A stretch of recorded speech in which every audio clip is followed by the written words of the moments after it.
The video begins with a clip of Tucker Carlson on his primetime show, his voice dripping with condescension. The camera focuses on his smug grin as he delivers an inflammatory remark aimed at Kamala Harris. The words hang in the air, bold and reckless. Kamala Harris, he sneers, a woman who's never faced real hardship, pretending to speak for the voiceless. Instantly, the clip cuts to a montage of headlines flashing across the screen. Tucker Carlson calls Kamala out, divisive remarks spark outrage, Harris responds. Nation awaits. The internet explodes. Tweets, memes, and hot takes flood the digital space, all echoing the same question, what will Kamala do? Then, the screen goes black. A beat. Silence. Cut to Kamala Harris, seated in a well-lit room. Her face is calm, her expression composed. She's preparing for the interview. Her fingers brush against the papers in front of her, steady and deliberate. The world is watching, every eye locked on her, holding its breath. The camera tightens on her face, the intensity of the moment sinking in. For a split second, we see her pause, just long enough for the gravity of the situation to hit. A woman of color, a daughter of immigrants, the first woman of South Asian descent to hold national office, about to take on one of the most controversial figures in American media. The stakes couldn't be higher. The tension is almost unbearable. Tucker's words still hang in the air like smoke, while Kamala prepares herself for the fight ahead. No flinch, no hesitation. But what happens next? Kamala's response would leave everyone, even Tucker, questioning their assumptions. America is at a crossroads. Political tensions have reached a boiling point, with the country divided in ways it hasn't been in generations. Trust in institutions is crumbling, and rhetoric has become a weapon, a tool to divide, to conquer, to control. At the heart of this is Tucker Carlson, a media mogul who thrives on controversy, his words constantly stirring the pot, pushing the boundaries of what is acceptable in public discourse. His influence is undeniable, he speaks to millions, shaping the thoughts of countless viewers, stirring anger, fear, and resentment. His audience is loyal, some say fanatical, and his words hold weight in an era where truth has become relative. But Tucker's divisive rhetoric is more than just about ratings. It's about power, the power to shape narratives, to define who belongs and who doesn't, to claim moral authority while undermining the very fabric of the nation. His recent remarks about Kamala Harris are just the latest example of his ability to exploit divisions, to pick at the wounds of a fractured nation for his own gain. His words aren't just aimed at her, they're aimed at everything she represents: progress, diversity, inclusion, and the American ideals of equality and justice. To Tucker, these ideals are just another target in the culture war. And then there's Kamala Harris. A woman who has spent her life fighting for those who've been overlooked, silenced, and oppressed. A daughter of immigrants, a woman of color, the first female vice president of the United States, Kamala is a living embodiment of the American dream. She is no stranger to adversity. From her days as a district attorney, standing up against the powerful to protect the vulnerable, to her years as a senator, championing reform and justice in a deeply divided Congress, Kamala Harris has always fought for what is right, no matter the cost. But this fight with Tucker Carlson isn't just another political battle. It's personal. It's about the soul of the nation. It's about who gets to define what America stands for. Kamala knows the stakes, and she understands the weight of what is at risk. This isn't just a debate about policy or ideology, it's a battle for the hearts and minds of the American people. In a moment when everything feels uncertain, when political discourse has devolved into chaos and insults, Kamala stands as a pillar of resilience, truth, and dignity. Her response to Tucker's latest attack could either cement her as the defender of a united America or leave her silenced, dismissed as just another politician unable to weather the storm. But Kamala knows what's at stake. She's faced down bigger enemies before, and this time will be no different. The nation is watching. The pressure is mounting. The world is waiting to see how this showdown will unfold. The stakes couldn't be higher. As the tension builds, Harris is about to reveal a side of her that many never saw coming. The showdown takes a turn none could predict.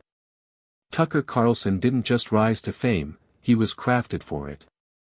A blend of sharp wit, provocative rhetoric, and an uncanny ability to exploit the cracks in American society, Tucker became the voice of the disillusioned, the angry, and the fearful. His rise wasn't the result of a single moment, but a series of calculated decisions, each one designed to elevate him as a figure who could not only provoke thought but provoke rage. And in the world of cable news, rage sells. Born into privilege, Tucker's upbringing was far removed from the struggles of the very people he often claims to speak for. His father, a wealthy banker, ensured that Tucker's early years were filled with opportunities that few in this country could dream of. From an elite prep school to an Ivy League education, Tucker had every advantage, every privilege, every door open for him. But somewhere along the way, Tucker decided that his privilege wasn't enough, he wanted something more. Something deeper. And that's when he found his voice in the art of controversy. In his early career, Tucker was a chameleon, attempting to fit into various ideological molds. He was a conservative, but never fully embraced the party line. He was an independent thinker, or so he claimed, but his willingness to flirt with every extreme allowed him to bounce between the far-right, libertarian circles, and even the mainstream media. His political views were malleable, whatever would make him stand out, whatever would make him the center of attention. He'd poke, prod, and push buttons, and when it worked, when the media world reacted, he'd double down, refining his persona. By the time Tucker became a household name, his strategy was clear, he was no longer a journalist or commentator, he was a provocateur. A man whose ideas weren't meant to stimulate discussion, but to create chaos. He became a master at exploiting the deep divisions in America, not just addressing them, but exaggerating them, amplifying them. His monologues were packed with inflammatory rhetoric, often cloaked in half-truths, skewed statistics, and hyperbole, designed to stoke fear. Fear of the other, fear of change, fear of a future that didn't look like the past. But it wasn't just about creating conflict for Tucker. It was about maintaining relevance, about turning every ideological battle into a war of words, each one meant to feed into the outrage culture that was beginning to dominate American politics. Tucker's audience didn't want to hear solutions or nuance. They wanted validation for their anger. And Tucker, ever the opportunist, gave it to them. His success wasn't just due to his talent for speaking to an already disenfranchised base. It was because of his willingness to attack anyone and everyone who didn't share his worldview. From liberal politicians to cultural icons, no one was safe from Tucker's sharp tongue. But it was his attacks on figures like Kamala Harris, women of color in politics, and those pushing for progressive change that solidified his reputation. To Tucker, the system was rigged, not for the rich and powerful, but for those who demanded change. People like Kamala, people like the ones who didn't just want to sit at the table but wanted to flip it over and reshape it entirely. Tucker's statements were not just about ideology, they were personal. His attacks on Kamala were calculated, designed to undermine her, to reduce her to nothing more than a puppet of the establishment. He painted her as a figure unworthy of the office she held, implying that her rise was somehow a product of political correctness or diversity quotas rather than merit. In his world, people like Kamala Harris didn't deserve their seats at the table. They weren't real Americans. They were part of the very forces he railed against, and so he set his sights on them. Yet, despite all his bluster, despite the bravado, Tucker knew that his attacks were built on shaky ground. His rhetoric might inspire his followers, but deep down, there was a gnawing sense of insecurity. It's one thing to attack the political establishment, but it's another to take on someone like Kamala Harris, whose very existence is a rebuke to the narrow worldview that Tucker promotes. She represents everything he fears, a woman of color who rose to the highest echelons of power, a person who embodies the future he's so desperately trying to hold back. Tucker Carlson thrives on the illusion of certainty, on the idea that his worldview is unshakable. But Kamala's rise challenges that certainty. The day Tucker's words about Kamala hit the airwaves, it was more than just another attack. It was the culmination of everything he'd worked for, the chance to take down someone who, in his mind, was everything wrong with America. Someone who dared to embody a future that was more inclusive, more diverse, more compassionate than he could ever imagine. But as the interview unfolds, Kamala's response will reveal the true depth of her preparation, and Tucker's greatest regret is yet to come. Kamala Harris didn't just enter politics by chance, she was forged in the fire of struggle, sacrifice, and an unyielding desire to serve. Raised in the heart of Oakland, California, Kamala's journey was never going to be easy. As the daughter of immigrants, her childhood was a delicate balance of two worlds, the rich cultural heritage of her Indian and Jamaican roots and the harsh realities of living in a city that had been shaped by economic disparity and racial tension. From a young age, Kamala understood that the world wasn't fair, but she also knew that fairness was worth fighting for. Her mother, Shyamala, an accomplished breast cancer researcher from India, instilled in Kamala a fierce intellect and a sense of purpose. Shyamala, who had moved to the U.S. to continue her research, taught Kamala the power of persistence and self-reliance. She wasn't just raised to be proud of her heritage, but to use her privilege, even in its smallest forms, to elevate those who lacked the same opportunities. Kamala watched her mother break barriers in the predominantly white male world of science, and it left a lasting impression. Kamala's father, Donald Harris, was a Jamaican economist, and while his presence in her life was formative, it was her mother's resolve that shaped her worldview. Kamala often recounts the stories of how her mother would fight for the voiceless in quiet, determined ways, standing up to racist teachers, advocating for her neighbors, pushing back against a system that never made space for people like her. These lessons didn't just mold Kamala's character, they set the course for the rest of her life. It was this foundation that led Kamala to the law. She didn't enter law school simply because she had the grades or the opportunity. She entered because she saw the law as a tool for change. As a young woman, she witnessed firsthand the inequalities in the criminal justice system, particularly for black and brown communities. She knew that if she were going to make a difference, she had to understand the system from the inside out. So, she made a decision that many people doubted: she would become a prosecutor. Kamala's early days as a prosecutor were defined by her unflinching commitment to justice. It wasn't enough for her to just win cases, she was determined to change the system from within. She took on cases that no one else wanted to touch, from fighting for the rights of abused children to seeking justice for the forgotten communities left behind by a system that treated them like statistics.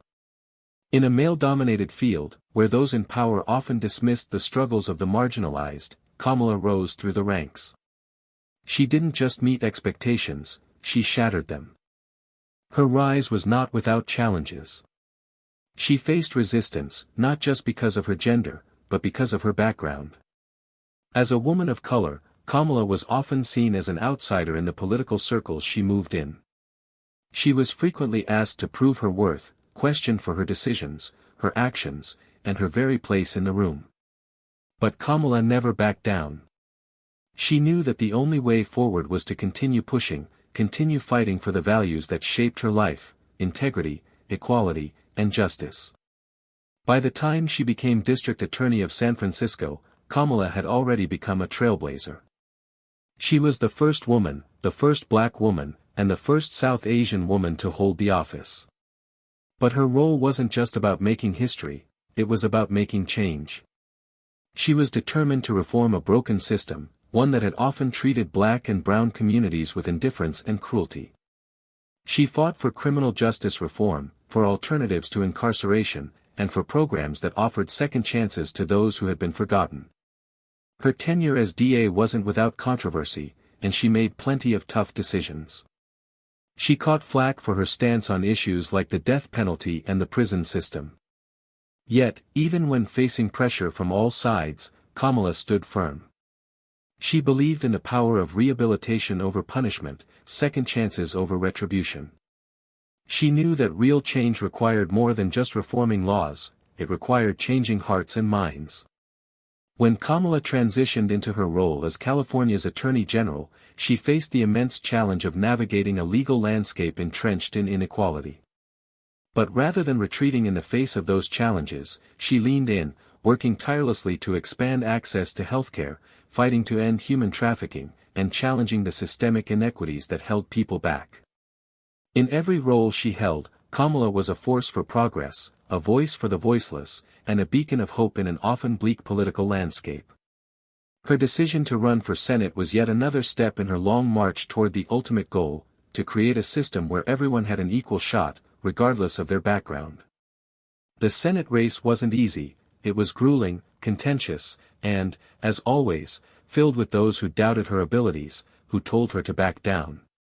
But Kamala pushed forward, building an extraordinary coalition of supporters who saw in her not just a politician, but a fighter for justice.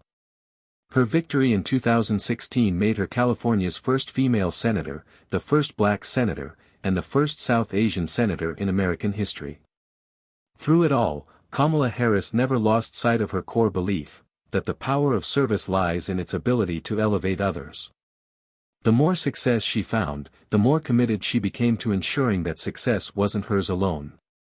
Every decision, every policy, every moment was rooted in a deep understanding that her fight wasn't just for her, it was for all the people whose voices had been ignored for far too long. And now, as she faces off against Tucker Carlson, Kamala Harris knows that this isn't just about one debate. This is about a lifetime of fighting for what is right. It's about standing up against the forces that seek to divide, to demonize, and to marginalize. This is her moment, and she is ready. With everything at stake, Kamala was about to say the one thing that would send shockwaves through the nation. Tucker had no idea what was coming. The tension in the room is palpable. Every eye is fixed on the two of them, Kamala Harris and Tucker Carlson. The stage is set, the cameras rolling, and the world is watching. What started as a typical political debate has quickly escalated into a high-stakes battle, a clash of ideologies that will leave a mark on the American psyche. Tucker, unrelenting, leans forward, his voice dripping with sarcasm. "You know, Kamala," Tucker begins, his tone a mixture of condescension and mockery, "you've spent your entire career playing the victim. Now, you're playing the hero. But we all know you don't really care about the people you claim to represent. You just want power. You just want to keep the status quo that benefits you and your elites." Kamala's expression remains unchanged. Calm, controlled. She knows exactly where this is heading, but she doesn't flinch. The audience can see the contrast between the two, Tucker, agitated, his hands gesturing wildly as he tries to provoke a reaction, and Kamala, composed, her voice steady, like a rock in the middle of a storm. "I find it interesting," Kamala responds, her voice unwavering, "that you say I don't care about the people I represent. I've spent my entire life fighting for those who've been left behind, for those who've been overlooked. And you, Tucker, well, you've spent your career telling people to fear those same people. You've used your platform to divide, to spread misinformation, to tear down everything this country stands for." The words land like a punch, but Tucker doesn't back down. Instead, his expression hardens, his voice rising. He's losing control, and it's beginning to show. "You don't get it, Kamala," he snaps. "You've been living in your bubble, surrounded by people who think just like you. You've been part of the system that's failed ordinary Americans for decades. Now you want to act like you're some sort of savior. Well, I'm not buying it." The audience shifts uneasily. The room grows thicker with tension. The air is charged, crackling with the animosity that's building between the two of them. Kamala remains unshaken, but the cracks are beginning to appear in Tucker's bravado. He's losing his cool, and he knows it. Kamala can see it in his eyes, the way his words are becoming more desperate, more personal. "I've never claimed to be anyone's savior, Tucker," Kamala replies, her gaze steady, unflinching. "But what I do know is that when people are struggling, when they're hurting, they need more than just a talking head on TV. They need real solutions. And I've spent my career fighting for those solutions, even when it wasn't popular, even when it was hard." Tucker scoffs, his frustration bubbling over. "Oh, please. You've never lived a day in the real world, Kamala. You don't know what it's like to struggle. To worry about where your next paycheck is coming from, or if you're going to make it through the month. You think you have all the answers, but you're just another politician, just another cog in the machine. Kamala's eyes narrow, but she doesn't raise her voice. She doesn't need to. I know exactly what it's like to struggle, Tucker. I've been there. I've seen it. I've lived it. My mother came to this country with nothing, and she fought every day to give me the opportunities that I now have. I didn't have a silver spoon in my mouth. I didn't have the privilege of ignoring the struggles of others because it didn't fit my narrative. Tucker's face turns red with anger, his hands clenched into fists. The room can feel the shift in the energy. What was once a political debate is now something much more visceral. It's no longer about ideology. It's personal. And Kamala can see that, she can feel it. Tucker's attack is no longer about policy, it's about undermining her entire identity, her very worth. But Kamala, poised as ever, leans forward just a bit, her voice lowering, cutting through the noise. You want to talk about real struggle, Tucker? Let's talk about the millions of people who've been left behind by the very system you defend. The workers, the immigrants, the families who can't make ends meet because of people like you. People who use their platforms to stoke fear and spread hate. You don't get to lecture me about struggle. Not when you've never had to face the kind of fight that so many Americans face every single day. The words hang in the air like a dagger, piercing the thin armor of Tucker's arrogance.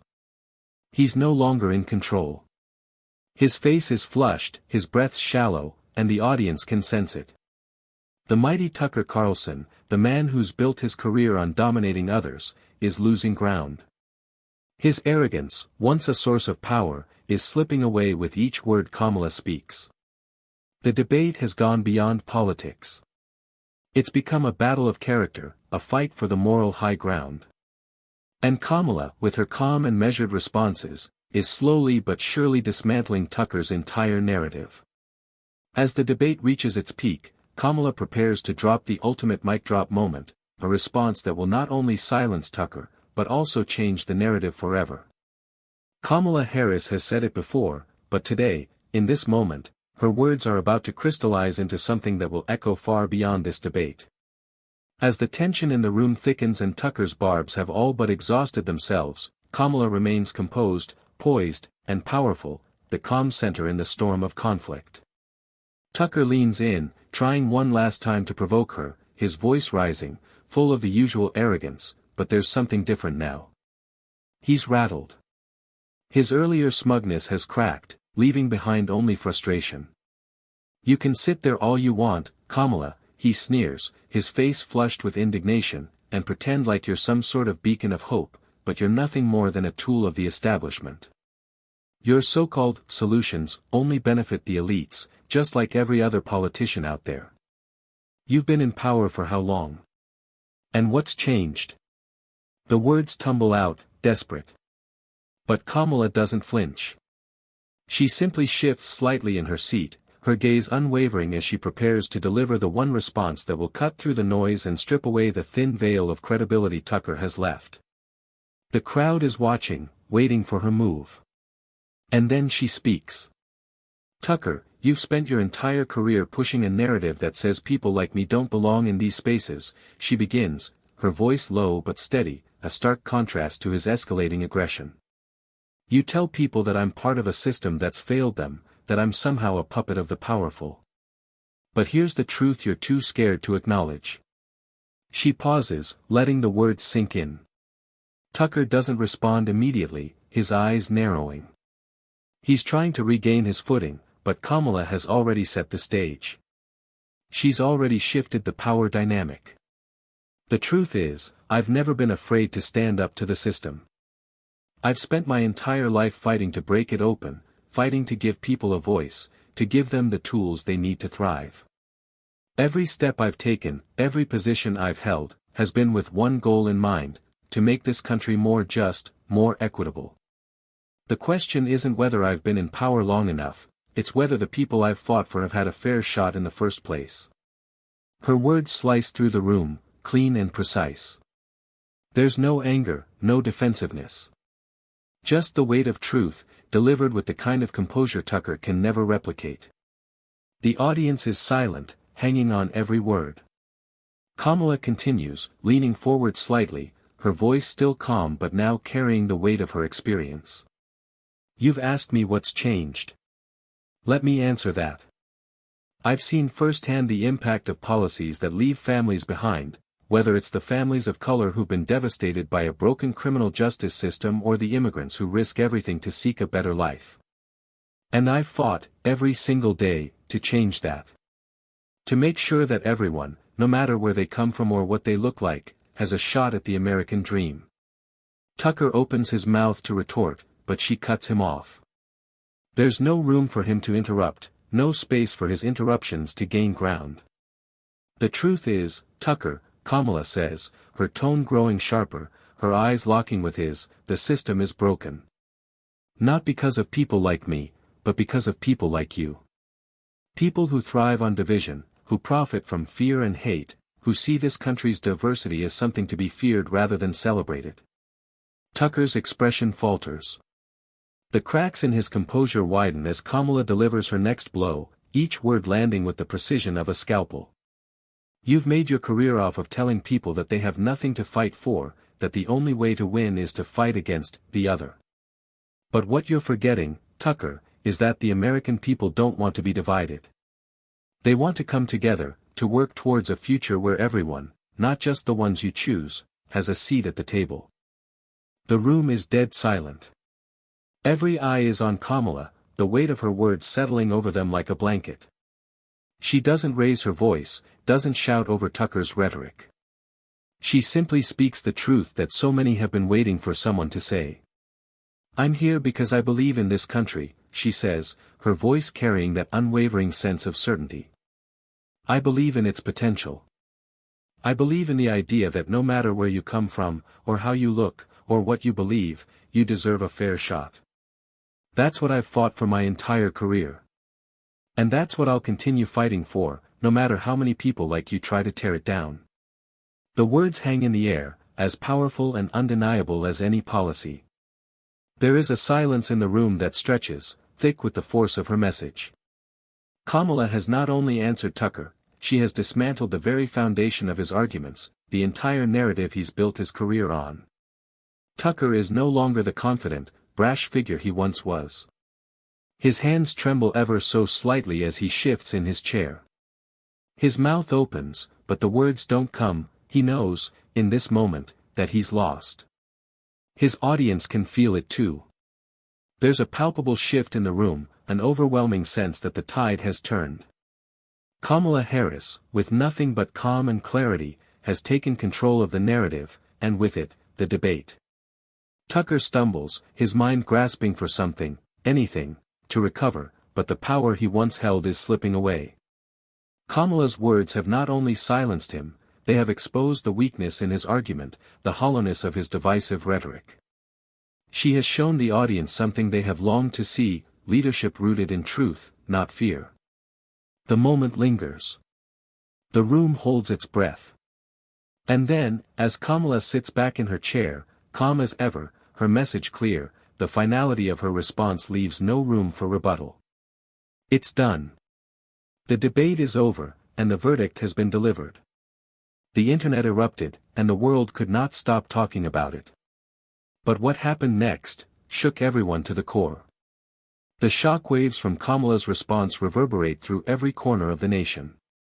What began as a politically charged debate has morphed into a cultural moment, a defining instance that transcends the stage and spills out into the streets, the homes, and the hearts of Americans.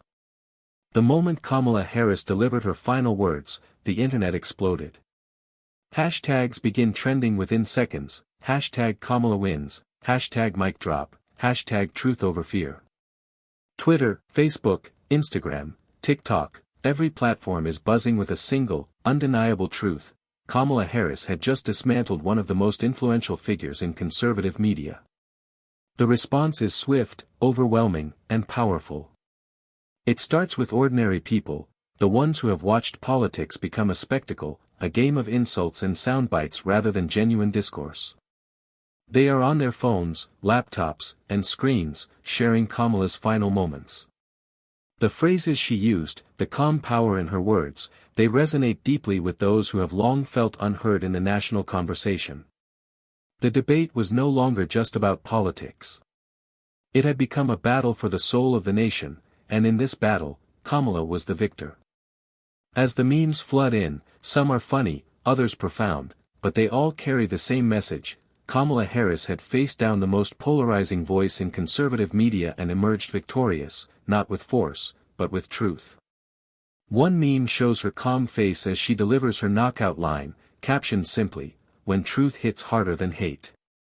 It's shared, reshared, and celebrated across platforms, a viral moment that cements her as not just a politician, but a symbol of resilience.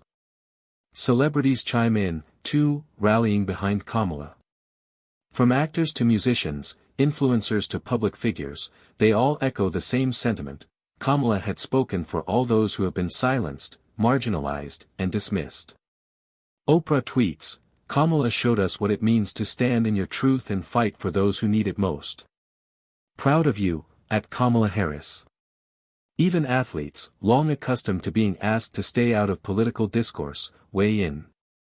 LeBron James posts a simple photo of Kamala with the caption, "Real leadership." But it's not just the celebrities. Politicians, both Democrat and Republican, are forced to react. For many on the left, the response is nothing short of praise. Elizabeth Warren, Bernie Sanders, and even AOC retweet Kamala's mic drop moment, amplifying the message that truth, dignity, and justice will always prevail over divisive rhetoric. They've seen this moment before. It's the culmination of years of tireless work, of fighting for the marginalized, for the poor, for immigrants, for people who were told they didn't belong. But it's the response from across the aisle that carries the most weight. While the conservative establishment scrambles to defend Tucker, some of the more moderate voices on the right can't ignore what just happened. Senator Mitt Romney, not one to jump into partisan bickering, tweets, "I may not agree with Kamala on everything, but today she showed us all the power of integrity and calm in the face of chaos." That's leadership. It's a subtle admission of respect, a crack in the wall that Tucker's rhetoric had so carefully built. Tucker Carlson himself? His credibility is crumbling in real time. His segment on the debate, once billed as the highlight of his career, now feels hollow. The conservative commentators who once praised him are now scrambling to find ways to spin the situation. Their usual tactics of undermining opponents, of drowning out voices with noise, fail in the face of Kamala's calm. The following day, Tucker's show opens with an apology of sorts, a half-hearted attempt to regain control over the narrative. But it's too late. The damage is done. The people have spoken. On social media, the backlash is swift. Tucker's name trends, but not in the way he's accustomed to. Tweets begin to surface with quotes from Kamala's response, underlined with the hashtag #TruthOverTucker. A powerful image circulates showing Kamala's unwavering face with a bold caption, "She spoke for all of us." The backlash against Tucker is significant, with his usual supporters beginning to question his approach. His usual bravado, once his shield, now feels weak and desperate. The ripple effect doesn't stop at social media. News outlets pick up on the aftermath, with analysts discussing the profound impact of Kamala's words. Even Fox News, Tucker's home turf, is forced to cover the fallout. Some reporters question whether Tucker's usual style of provocation has finally gone too far. Others, more sympathetic to his brand of politics, reluctantly admit that Kamala had set a new standard for how political debates should be conducted, with dignity, not division. The conversation shifts. What had been an isolated moment on a debate stage has now become a national conversation. People are talking about leadership, about integrity, about the kind of politics they want to see in this country. Kamala Harris's response is no longer just a moment in time, it's the start of a movement. Her words, measured and true, have reignited a conversation about the values that this nation was built on: fairness, equality, and justice for all. Even in the face of backlash, Kamala's supporters are emboldened. They rally behind her, not just because of her political victories, but because she has given them hope. She has shown them that their voices matter. She has given them the courage to speak their truth in a world that often tries to silence them. Kamala has become a beacon, not just of power, but of empathy and justice. As the dust settles and the media coverage wanes, one thing becomes clear: Kamala Harris has emerged from this debate not just as a political figure, but as a symbol of what's possible when truth is spoken with conviction and grace. But Kamala's triumph wasn't just about winning the debate. It was about something deeper, something that would continue to echo long after the cameras stopped rolling. The debate is over. The stage lights dim, the audience files out, but Kamala Harris stands tall, her victory already transcending the confines of the debate hall. Her words have done more than win an argument, they've sparked a much-needed conversation. The fight for dignity, for truth, has been set into motion, and Kamala knows this moment isn't just hers, it belongs to everyone who's ever been told their voice didn't matter. Everyone who's ever been dismissed, marginalized, or silenced. Kamala reflects on her journey, the struggle, the perseverance, the constant battle to be heard. This victory isn't about her, it's about all the people who are so often left out of the narrative. Her rise from the streets of Oakland to the highest offices in the land wasn't easy, and it didn't come without sacrifice. But it came with a steadfast belief that truth, justice, and the power of service would always overcome hate, fear, and division. In the days following the debate, Kamala is flooded with messages of support from every corner of the nation, from communities that had long been ignored, from those fighting for justice, and from people who had watched in awe as she dismantled the rhetoric of one of the most polarizing figures in media. The applause isn't just for her victory, it's for the message she conveyed, that dignity, when held with unwavering resolve, can topple even the most toxic narratives. And Kamala knows this victory, while sweet, is just the beginning. It's not enough to simply win a debate. What matters now is how the people respond. The lesson isn't just about standing up to hate, it's about standing up for what's right, even when the odds are stacked against you. Kamala's voice, calm and measured, has resonated across a fractured nation, offering a beacon of hope to those who long for something better, something more inclusive. "We are stronger when we stand together," she says in a speech soon after, her voice strong but compassionate. "This is not just a victory for me. It's a victory for every person who has been told their voice doesn't matter. For every immigrant, for every worker, for every child who dreams of a better future. When we stand united, when we fight for what's right, nothing, no amount of division, no amount of hate, can break us." Her message is clear. This moment isn't just about politics. It's about values, the values of truth, integrity, and service. Kamala's victory represents the triumph of these values over the forces that seek to tear us apart. It's the recognition that when people choose to stand up for justice and equity, no amount of negativity can diminish the power of their voice. And Kamala, ever the optimist, knows that this is only the beginning. It's not enough to win a battle, the real work begins in the everyday struggle for equality, for dignity, and for the future she believes in. She continues, her words filled with urgency and hope: "We cannot be divided by those who seek to pit us against each other. We cannot let the voices of hate drown out the voices of compassion.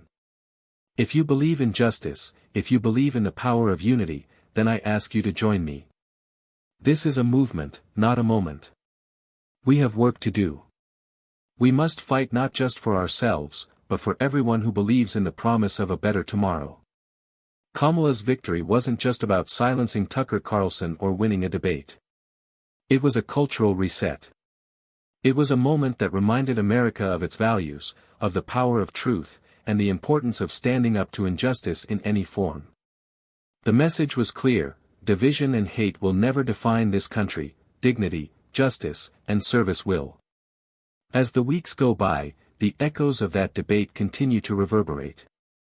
The conversation shifts. People no longer just talk about the spectacle of the moment, they talk about the ideals Kamala championed. The values of unity, integrity, and truth take center stage, as if Kamala's words have reignited a spark in the hearts of millions.